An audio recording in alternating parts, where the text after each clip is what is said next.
eng birinchi zikr inson uyg'onganda bo'ladi. Uxlab yotuvdi, uyg'ondi.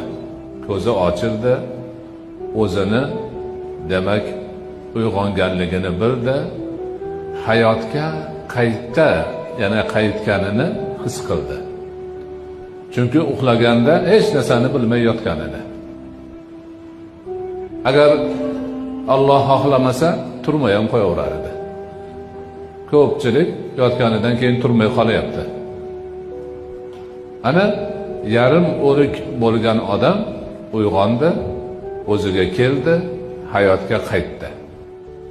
Ana shu yerda nima deyish mumkin?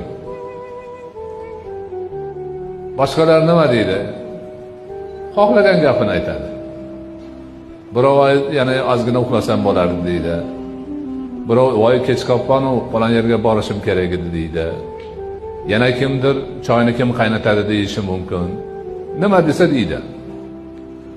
Lekin mo'min inson, musulmon inson, zokir inson Alhamdulillahillazi ahyana ba'da ma amatana va ilayhin nushur deydi. Ma'nosi bizni o'ldirganidan keyin qayta tiriltirgan Allohga shukrlar bo'lsin va faqat u zotni o'zigagina yig'ilib borish bor.